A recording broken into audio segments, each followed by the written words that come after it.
Hello, this is James Cook of the University of Maine at Augusta, and I'm recording this video for our social problems class to think about social problems, where they come from, and what they are. So to think about what a social problem actually is requires an understanding of how we decide that something is a problem. And there are really two approaches within sociology to thinking about problems and where they come from. The first is objectivist, and the second is subjectivist or constructivist. So let's talk about those two approaches and where they come from. The idea of objectivism comes from the Enlightenment in history. The Enlightenment is the development of thinking that it is possible for human beings to improve their situation and their circumstance by empirically observing the world around them, by noticing how things work, and by manipulating their environment to improve it. So that's an idea that's been around for about half of a millennium in one form or another, gathering steam as the rationality of society, that is, the systematization of it and the organization of it according to certain rules, has increased over time. The idea of objectivists is to say that a social problem can be said to occur when there's something that is identifiably and notably harmful to society and the people that live in it. So there are a few features of that to notice. The first is that it has to be identifiable and notable. That means observable to the senses or to some system for remotely observing. So this means that if you are going to engage in social problems work, you have to figure out how you're going to be able to observe social problems. That's no small problem when you are trying to think of societies that have hundreds of millions of people in them. And if you think about the problem of the US Census, every 10 years, just trying to count the number of people in this country, right? And just get an accurate count, and how many millions of dollars that takes. Many, many, many, many, many millions of dollars. The problem of actually measuring the extent of harm in this society is considerable. Also, then you can think about the second half of that clause, which is that it has to be harmful to society or the people within it. So if you're taking social problems, then you should be familiar with the introduction to sociology, in which we talked about functionalism. The functionalist paradigm takes as its basis, as you've also read in the Barkan chapter 1, the idea that society is this thing that exists outside of individual people. So a social problem can occur when individual people are harmed, but it can also occur when society is harmed. And when is society harmed? When its institutions are harmed. Because according to functionalism, society is a set of institutions that are like organs constituting a body. That's called organicism, the idea that society is like an organism. And just as we have sets of organs that work together to make us work as individual biological organisms, so the idea is that there are institutions like education, healthcare, transportation, government, military, religion, and so on, that work together to make a society stable and healthy, to keep it going. So something can be thought of objectively as a social problem if it is harmful to society. Also, a social problem if it hurts a lot of the constituent members of that society, with the idea that if it hurts a lot of people, or it injures or kills a lot of people, then that is something that is of harm to society. So, if that's true, then the solution for a social problem is to figure all those pieces out. And in order to do that, what you would want to have are people who are expert in that particular kind of a problem. So if we're talking about the health of the educational institution, or if we're thinking about social problems in education, we would want to have educational experts. So similarly, you would want to have people who are experts in public health to be able to talk about social problems in the healthcare system. So the social problems perspective of objectivism suggests that you ought to have a class of professionals who are experts in those substantive fields who look at that situation regularly and assess whether a problem is occurring. The experts go out and measure those, and then policymakers, according to the objectivist process, the idea, would then decide what kind of policies to enact. And they would gather in groups, representative politicians, and they would hold hearings in which they bring the experts to testify. The experts explain the situation to the lawmakers, the policymakers, the regulators, and those policymakers would get together and craft, through the hearings and the testimony and then additional reports that might be written, they would write some bills. Those bills would pass. That would change the way that the system is set up, and we would move from a system of dysfunction in which institutions are not working or managed to be doing something that's hurting people, to one of function in which we have social institutions that are working well and serving their function of keeping the society going. So the stages of dealing with a social problem are threefold, according to the objectivist point of view. In stage one of the objectivist approach to social problems, you would have the expert construction of a social problem. Expert construction means that you have these individual experts going out and doing one of two things. Either they're going into a situation and they're observing it without any preconceptions and noticing whether there are good things happening or bad things happening, and then coming up with some generalizations and reporting on those generalizations, a process called inductive research, where you go in without any expectations and then come up with generalizations. Or second, a deductive process, where there's already this model about how things should work. That's a theory. It's a model for how things should work. And that theory then generates a set of hypotheses about the things that should help a social institution function or should push it towards dysfunction. And that's a series of hypotheses about how things work. A model of how a good society runs and how its institutions should run.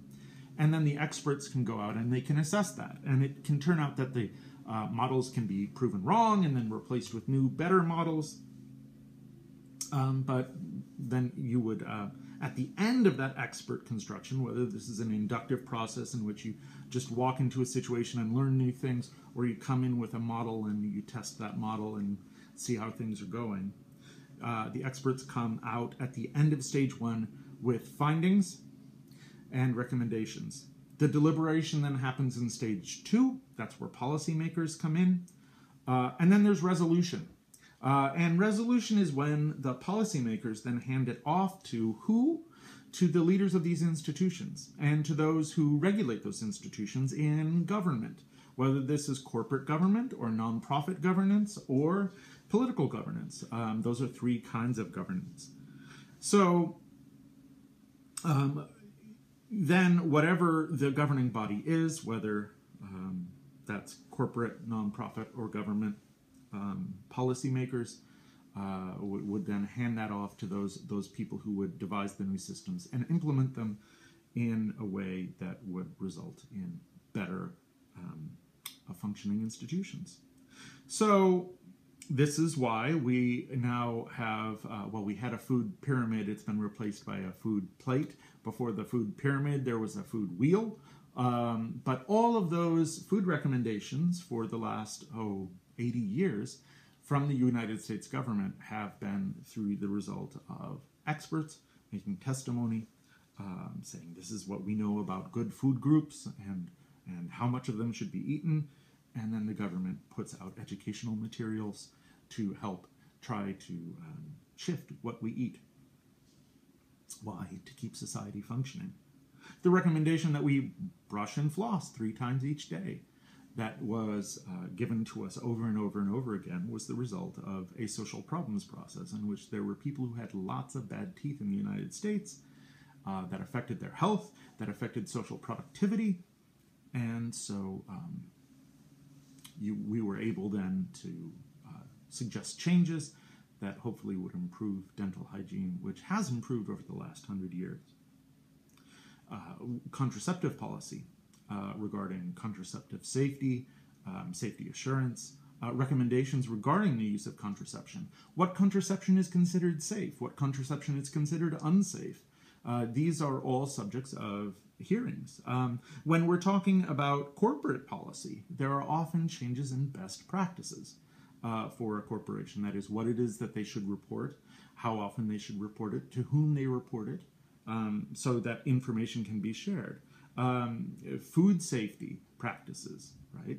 So you can think about the muckraking of the early 20th century, in which there were individuals who were exposing dangerous working conditions and horrible food contamination problems, exposing those problems, bringing it to light, there being investigations, and then the Food and Drug Administration is created.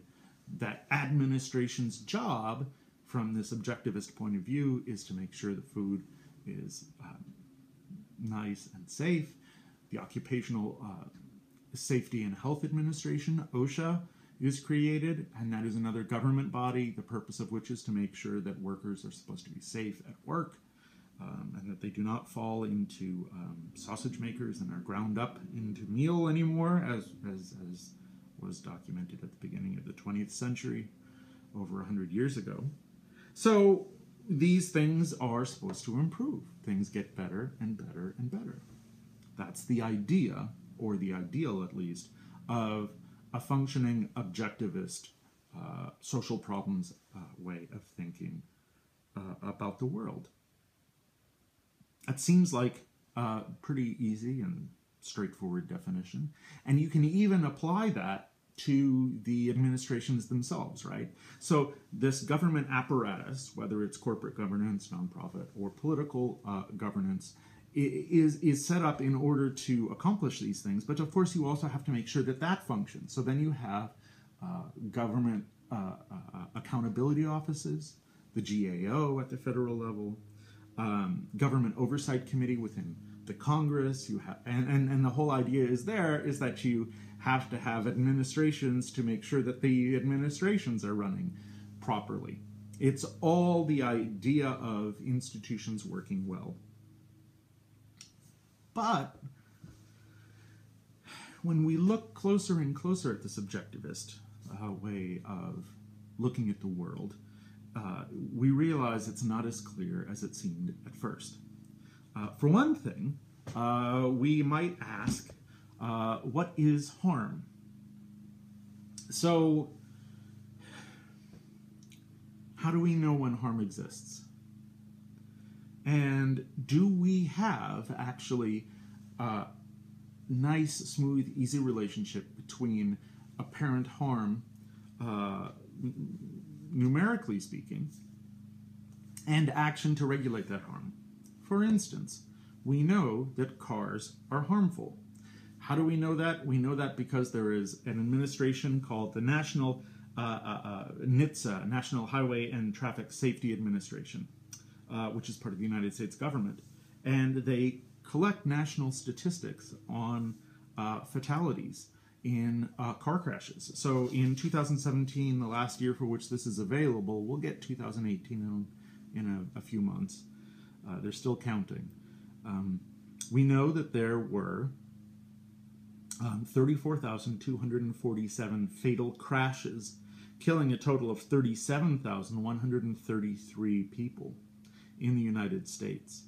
So, extrapolating out to the world, there are global estimates of more than 1 million people who are killed each year by motor vehicles.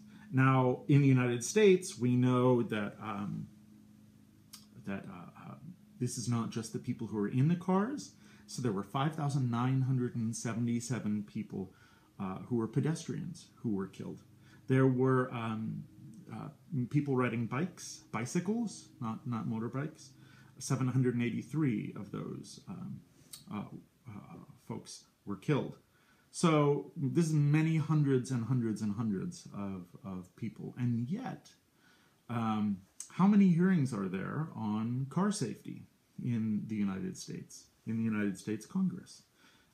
Let's contrast that with school shootings, which do not approach 37,133 people a year in number. And yet, school shootings have received a number of hearings lately. So one criticism is that this seems to be disproportionate if we're thinking about the number of people killed as a marker of harm. One response is that school shootings and car crashes are different, that they are distinct, that outweighing all those car crashes is the significant amount of value added by automobile transportation or motor vehicle transportation of all sorts. It moves all the things that we like to have in terms of goods. Amazon.com sends many, many packages by road. We get to go visit people. We get to go visit places and do things for our work and for our pleasure and our leisure, to keep our families together over the roads. And some people might say that the benefit of the all those things that happen on the roads outweighs 37,133 people who died in 2017. So that the benefit to the society outweighs the costs to particular people who die. And that may seem like a harsh calculus, but it is a calculus that people make, that something is too big to fail, too important to fail. There is nobody currently in the United States government who is seriously suggesting that we do away with roads and motor vehicles, even though they kill 37,133 people a year.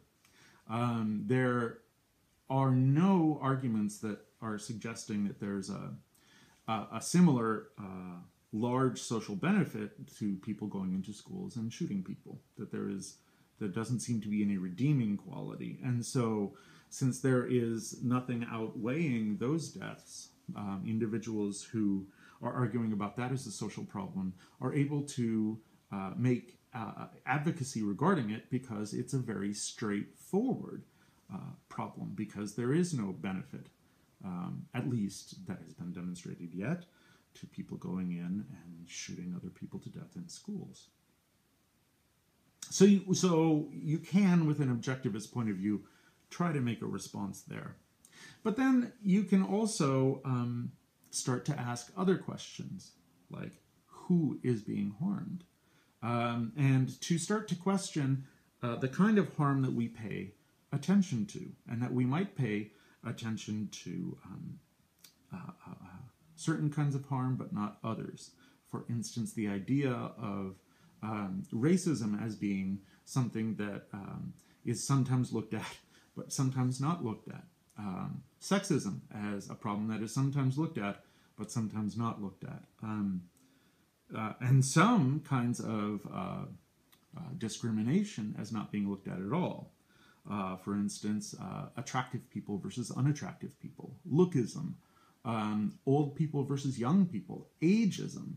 As Joel Best points out in reading that you're going to be looking at for your next week, the idea of heightism, that shorter people actually are routinely discriminated against in our society.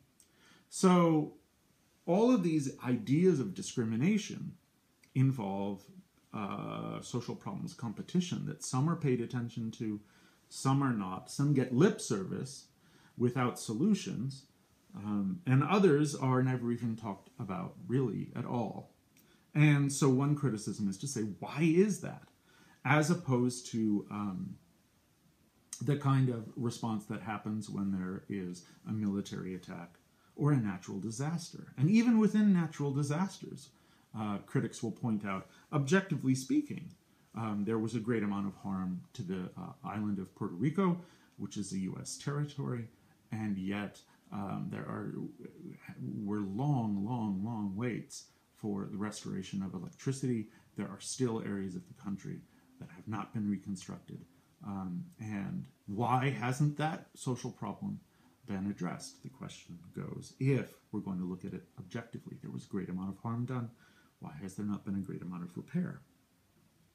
This whole approach of objectivism, to put it in perspective, assumes that objectivity is possible, that it is possible for an individual human being sitting somewhere to make a documentation, for that documentation to involve a clear-eyed view that is accurate and that is not driven by cultural issues, by other perceptual biases, and that we can simply count the beans being units of harm, and then decide when a problem becomes significant enough to pay attention to or to change our approach to it.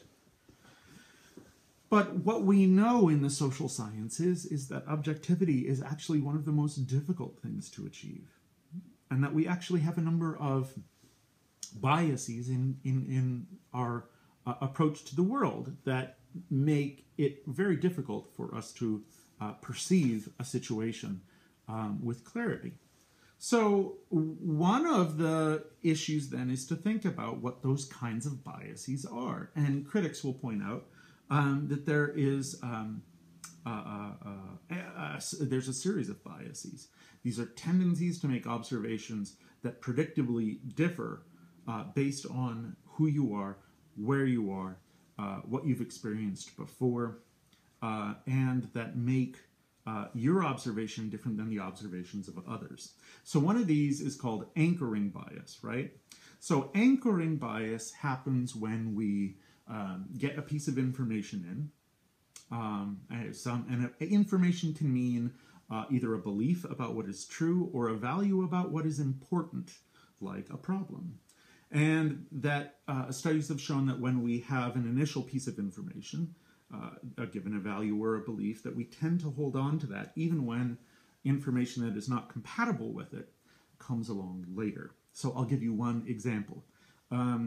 So the Pew Research Center in 2014 published a religious landscape study in which they looked at Americans, people in the United States, their religious experience, and they asked them a series of questions. And so one of the questions they asked was, well, what's your religious affiliation now? And what was your religious affiliation in childhood? So what is absolutely true about the United States is that we have religious diversity. We have a wide number of different denominations, main branches of Christianity and non-Christian religions and people of no religion. And yet, if we expected then, right, individuals to each go through their own deliberative process about what religion was important, we would expect lots of switching to occur, right? But we don't. Instead, people tend to stick to the religious information that they were given at first when they were very young. And so what that means is that 82% of Protestants, people who were raised Protestant, still identify as Protestant. 80% of Hindus in the United States still identify as Hindus. 70% of Muslims as children still identify as Muslims. 75% Jewish, 64% Mormon, 59% Catholic, all majorities. And that is not what we would expect, especially for the smaller religions, right? If people moved randomly based on how they think about things, very small religions in terms of the share of the population such as Mormons, people who are Jewish, Muslim, or Hindu, we would expect those to be very small shares of people who stay. But that's not. And this is not an evaluation of which religion is correct and which religion is not correct, but simply to notice that people tend to stay put where they are. Not 100%, but there's a bias toward it. People are much more likely than not to stay in the religion in which they were raised. And we have another bias, which is that we look for exceptions, this kind of exception bias, so that we can each come up with stories of people who don't have the religion that they were raised in. But that is looking for the exceptions. The general rule is that people stay in the religious tradition that they were brought up in. So that's a form of anchoring bias. We can think about that in terms of social problems, that when people are given a set of values and beliefs about what problems matter, which ones are the big ones to look at, which ones are the most deleterious, they're going to stick with that, and they're going to carry that around as a perception of what the problems are. And that is going to happen regardless of what new information might come along, which would undermine this objective notion that we can simply make measurements about what's happening and move on in that basis. People's biases will prevent them from doing that. There's also a conformity bias, which is that if we're left alone, we might come up with different ideas about what matters and what doesn't, what we believe and what we don't believe, what we perceive and don't perceive in terms of problems. But the thing is that we are almost never left alone. We are a social species, and one of the things we know is that there is a conformity bias. That is, that the ideas, the beliefs, the values that are held by others about what problems matter, what problems exist, what problems don't matter, and what problems don't exist, well, that tends to respond to what's going on around us. So as a result, we can be suspicious about this conformity effect. If many people around us believe that something is a problem, we are more likely to end up believing that as well, or at least saying we do, thereby influencing other people down the line. There is a pareidolia bias as well. Now, it's possible that some kinds of harm occurs randomly. And yet, as human beings with the brains that we have, we are pattern recognition devices. We are designed to see patterns, even when no patterns exist. There is a great Twitter feed you might want to look at. It's go to twitter.com/facespics, one word, and you will see a set of pictures in which there are faces in things. Today, there's a duck in a cactus.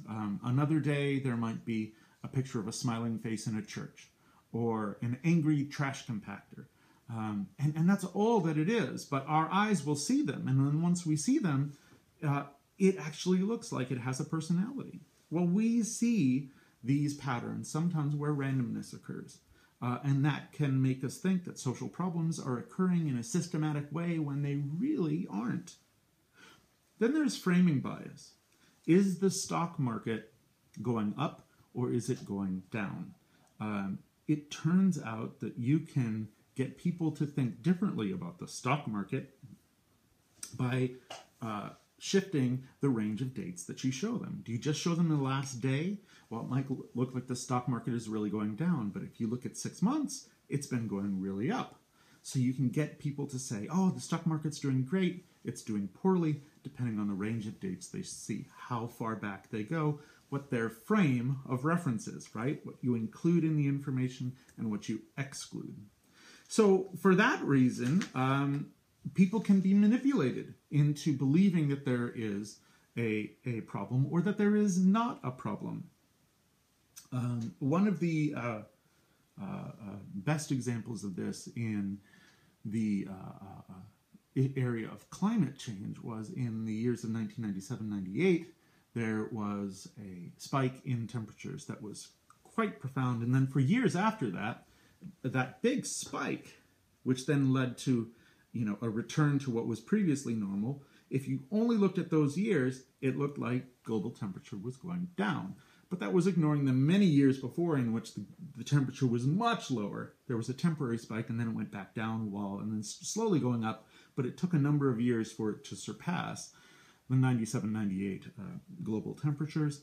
As a result, there were many people who had said, oh, look, since 1997-98, temperatures have actually gone down. The globe is not warming.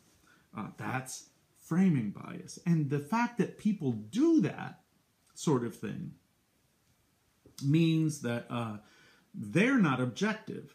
We're not objective in how we hear that, and other people are not objective in how they present, which seems to start to indicate that we not only have a problem in biases and perceptions, but biases in communication. Why would people do that? The objectivist point of view, which posits just a series of experts and people who listen to experts and then make technical tinkering, this mechanical view of simply just tuning up the engine and letting it go, doesn't seem to have a place for that kind of behavior. Okay, so then there's the homophily bias, which is the tendency for human beings to associate with others who are like themselves. Now, if we have in government, hypothetically, or in corporations, hypothetically, or in nonprofit administration, hypothetically, or in scientific academies, hypothetically, actually by hypothetically I mean not hypothetically, if they tend to be not hypothetically at all of those institutions populated more often by chance than by chance by men, by those who are older, by those who are more wealthy, by those who are white, Caucasian, and less often by different groups, more often by Christians, less often by the non-religious, then those who are studying a problem, those who are trying to figure out whether a problem exists, are coming from a very small segment of society that is not representative of the whole society. Why does that matter? Because of who they're talking to, who they're sitting down and having dinner with, who they're having conversations with at a picnic, who they're talking with at the water cooler at work. They're all people who have experiences much like their own, highly educated people, so that they will not tend to see the experience of those outside those areas, and to reject that as something that, that doesn't happen, I've never seen that happen, and they may not have seen it happen because of who they associate with and who they don't associate with. Then there's negativity bias, which is a bias that is real, and it's been shown, all of these have been shown in sociological and psychological studies, the tendency for people to focus more on negative experiences that they've had as opposed to positive experiences. So if someone's in an experimental situation and they can, in some rounds of a game, they can win some money that they would take home, and then they can lose some money that they would take home, it's been shown that experimental subjects will pay more attention to and respond more in their future behavior to instances where they lost money. People are risk averse. They're loss averse more than they are hopeful about their gains. So what does that mean? That we pay more attention to disasters than we do to bonanzas.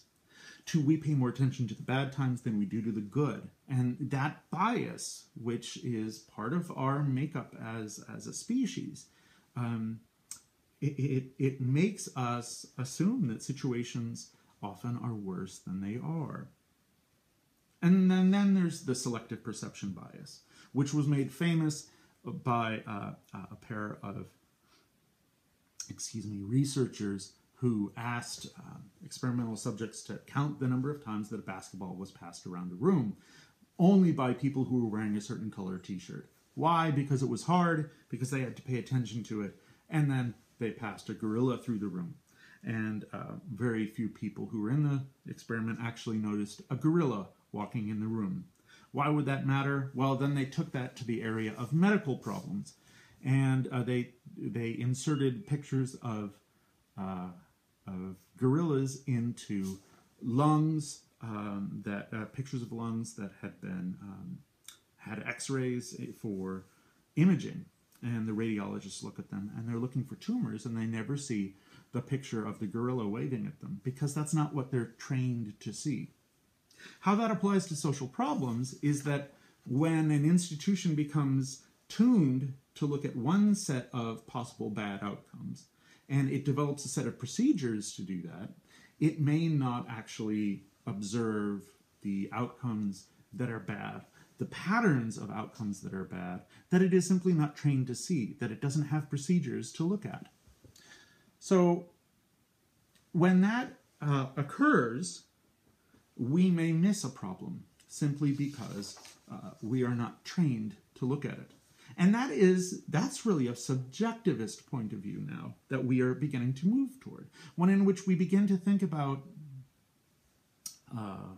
policymakers and scientists who study problems and people who are on the street talking about problems, not as objective observers all the time, but as people who are subjective, who are subject to all these biases, who are not the best perceivers, who are just trying to muddle through and often making mistakes.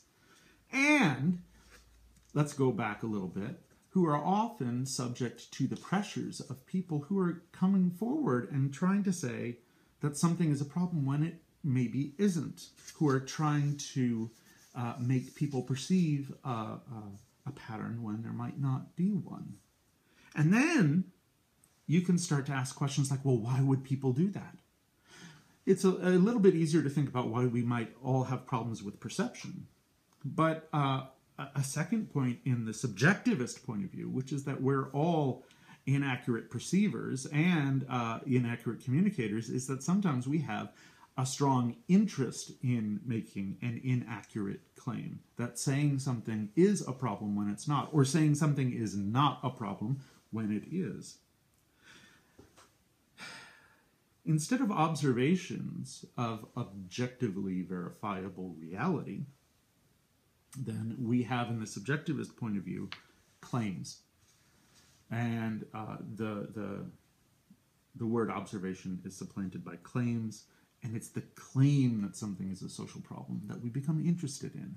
And we become interested in no longer documenting the extent objectively of harm done to society or individuals, but subjectivists become interested in this whole idea of how is it that we decide that something is a problem in the first place. Now that's a less clear definition. What is a claim? Well, a claim is anything that anyone says. It doesn't have to be true in order for us to study it.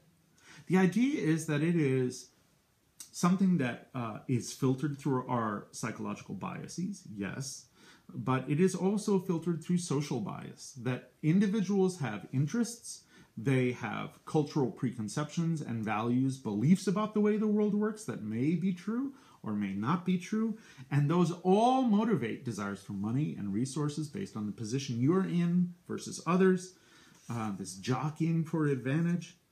All of those lead to a social process in which some people are putting some claims forward about something being a problem, and other people are saying, no, it's not, or they're saying, look, this is the real problem, don't be distracted by that, this is the real problem. Have you ever heard that language? People saying, don't be distracted, this is the real problem? Yeah, that's a subjectivist social claims process. And so the idea is that you should then be moving forward very critically when you're hearing people make claims, and should be asking a new series of questions, less about how much harm is being done, and more, if you're a subjectivist, about why are you making that claim? Either what is motivating that claim, or how is it that people are listening to you? How did you get your claim paid attention to? Who didn't get their claim paid attention to? The whole idea is that now claims are subject to contention, they're subject to fights, they're subject to exaggeration. So there's this, and misunderstanding, there's this notion of the white van, right, with no windows, that's going to go around and take kids. And that's not to say that that never happens, but most kidnapping that happens against the vision that we have culturally in our heads of someone getting dragged off the street by a stranger, most of the kidnapping that happens, the abduction that happens in the United States, is by family members who are taking relatives, often blood relatives, and there's a family fight about custody. It's not the cultural image we have, but it is the image that we have nonetheless. The image of sexual assault that we have in the United States is an image of someone who is being assaulted at night in a public place by someone that they don't know, when most of the time, the vast majority of sexual assaults that do happen, of course, all kinds of sexual assault do happen, but most sexual assaults that do happen are occurring between people who are acquainted with each other, at the least, who know one another. And so they're occurring within existing social relationships. Most sexual assaults do not happen between strangers. And there is something called the Thomas theorem that states when we perceive something as real, it is real in its consequences. And that means that if we believe that children are likely to be abducted off the street by the white van, or someone saying, "Here, kid, here's some candy," and it's a stranger, then we are likely to not let our children go out on the street by themselves. If we believe that most sexual assaults happen between people that don't know one another, then we learn to be fearful of strangers and not to be fearful of those people that we know. And that might actually, that subjective process might actually lead to problems in estimating social harm, and therefore in addressing social problems. These kinds of social problems also might be addressed poorly by police officers, by investigators, when we start to think subjectively about issues of blame, right? Issues of harm are often thought about with intention, right? So there is someone who is a victim, and there is someone who is blameworthy. In the example of sexual assault is particularly interesting because in our culture we have a tendency to write the phrases "blame the victim." What is it that the person who got assaulted did that they could have done differently? When we have an inaccurate view that most sexual assault occurs between strangers, when actually most sexual assault occurs with people that they know in relationships, then we begin as law enforcement administrations and policymakers to ask questions like, why is it that someone was out there late at night? And we begin to blame the victim, as opposed to a kind of approach in which we notice that sexual exploitation, sexual manipulation, sexual coercion, sexual assault all happen within the context of relationships. And then the question becomes, what is it that is poisonous about the relationships that we have?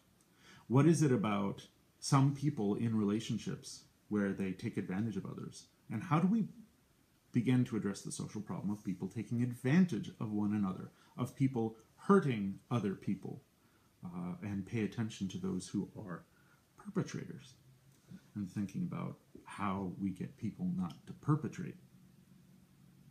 That becomes really a cultural question for subjectivists, right? Who do we pay attention to? Perpetrator or victim? To whom do we give responsibility? Perpetrator or victim? What is the role of someone who is a possible victim changing their behavior as opposed to a possible perpetrator changing their behavior? And because culture is something that changes, the set of beliefs, expectations, practices that we have in a society. So this subjective idea about what a harm is and what a harm isn't is subject to variation across place and time, even when the harm itself doesn't vary. So here's one example. The problem of satanic cults. Have you heard about that in the news lately? Probably not. And yet, in the 1980s and 1990s, there were a series of claims that there were satanic cults that were abducting babies, killing babies, that were engaging in ritual mutilation. It turned out that this was what is called a moral panic, which we'll take a look at later, which was not based in observable fact, but it was something that people perceived to be real. And so there came to be a number of people who were policymakers, who were what's called moral entrepreneurs, organized in this effort to promote a change in response to the perceived problem that began to respond to that perception of a problem. And it had a real consequence.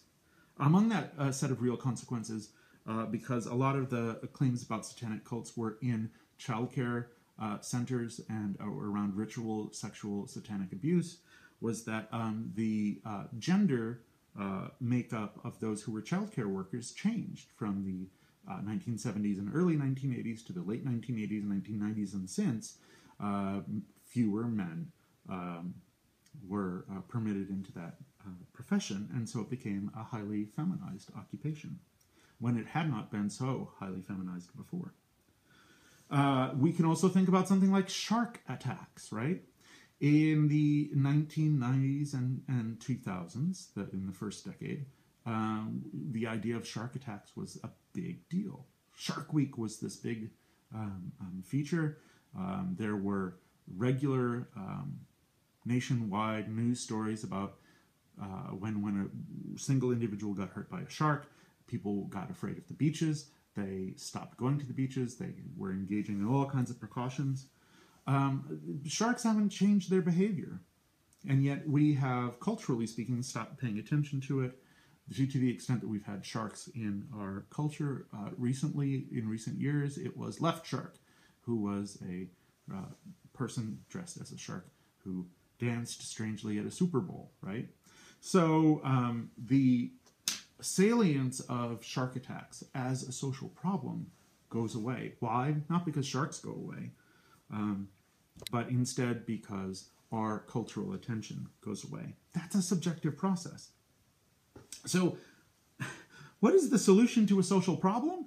It is whatever we decide it is if we're subjectivists. It's a matter for everyone to negotiate with an unclear basis in reality, with everybody fumbling in the dark, working with claims, things that they've heard, making arguments against other people. It's rhetorical joust in which I try to bring words to bear to fight against other people who are also bringing words to bear, and depending on the strategies we use and the culture we draw from and use as jousting tools, one of us wins and one of us loses. To enact social change, then, we see politicians no longer as listening to the experts and then taking the expert recommendation and implementing it and making the world a better place. Objectively speaking, that's the objectivist point of view. Subjectively, we see politicians as people who are listening to all these competing sides, who are being swayed by one side or another. We wonder if they're being swayed fairly. We wonder if they are biased, if we are subjectivists, right? Because everybody has an axe to grind, including now, we see as subjectivists, the politicians. We see the world in terms of social movements, groups of people who are organizing to bring some issue to attention, right? If the world were organized objectively, you wouldn't have to organize to bring things to attention. You would have these experts that would notice these things because they were good observers and good technocrats, which means just people who are technically minded, who are in charge of things, right? And then they would just go ahead and solve them, and you could just leave it to the experts. If you have social movements, that reflects this idea you can't leave it to the experts because they might just be ignored, or the experts might even be wrong, as is the case when we're looking at climate change claims and the idea that all these scientists, right? The scientists, the experts, well, maybe they've got a problem, right? Maybe they're in on some kind of conspiracy. When it comes to vaccines, the idea that, oh, these scientists, well, where are they getting their money from, right? They're being swayed by the money they get from big pharmaceutical corporations who run these vaccines. That's the claim that is made, right? And therefore, that we shouldn't trust scientific studies because actually, they're being funded by who? The vaccine makers. So, and that leads to this problem that people don't believe in vaccines anymore. And that we might actually, as a consequence, get hurt. So you have all these actors engaged in movements Some of them are from the outside, right? Activists. Some of them have media access. Some of them have money, wealth, power, resources. Those are vocabulary terms we don't use with the objective study of social problems, but that we do with the subjective. We ask, who gets to speak at these meetings? Who gets to sit on a board that decides? Who gets the funding? Who gets the money? Who gets the power? Who gets the say? Who gets the win? And we study that as a social construction. Something that people build over time. That's what a social construction is. People organize into groups, and they push their idea, they push their claim, and they try to push it through a whole process to get things changed to suit their perspective. So, people who are subjectivists, who look at social problems, don't look at counting pieces of harm. Instead, they tend to look at symbols. They look at symbols like flags that are created. They notice who are the champions, right? If there's going to be an advertisement, who is placed up there in order to make a claim, right? What is the frame? If there are these biases that are used, can they be manipulated? What is the frame that is placed around information to change how people feel about it? What information is left out? What information is included? Who are the people who speak at hearings, and what do they represent? Or do they represent our idea of virtuous victimhood? Do we keep people from testifying who don't have that telegenic presence, who don't fit the role of what we think a virtuous victim would be? That's the sort of thing that subjectivist people who study social problems would look at. They would look at value work. The idea that we, when we're talking about social problems, make reference to certain values that people hold dear. So if in the United States we value ideas like freedom, truth, justice, responsibility, right? Then you can see social movements, these activist organizations, or you can see politicians referring to freedom, truth, justice, responsibility, right? Even in fights over things like potatoes. Fried potatoes are called in our country French fries. But in a wartime, they were changed to what? Freedom fries, right? So this was in the early 2000s, and that was a large movement in restaurants. Why? In response to a social problem. Renaming things in order to get the idea forward that there was something wrong about the French. Why? Because the French did not support a move to war, which was in response to a social problem, right? So that is cultural work that is done to support one a movement forward in a social effort to move to war. So the process that goes through in a subjectivist social problem kind of work is not so technical as in objectivists' work. When objectivists study social problems, they say, oh, here are the experts, they go through and they study the problem, and then they bring it forward to the policymakers who deliberate, and then it's resolved through policy. So for subjectivists, when they look at social problems, they say, no, the first thing that happens is you create a claim, a suggestion that something is real, and then that it constitutes a social problem. There's a phenomenon that happens, it constitutes a social problem, and something needs to be done about it, right? Then there are people who are claims makers, people who bring the issue to the attention of others. Those people have resources and they have rhetoric, and they can use those. They can apply those as tools in order to get done what they like, to get people's attention. And there are different ways to do it depending on what tools you have at your access. Some of those tools might be public attention, media coverage. How do you speak to a mass audience? How do you speak to a mass audience if you're a senator? How do you speak to a mass audience if you are an actor? How do you speak to a mass audience if you're a news anchor? How do you speak to a mass audience if you are a person on the street who is none of these? That's an issue that people bring up. How do you frame the issue? How do you generate sympathy towards one set of people, enmity towards another set of people, towards your opponents? How do you use symbols to get a response? And how do your connections matter? How do your resources matter?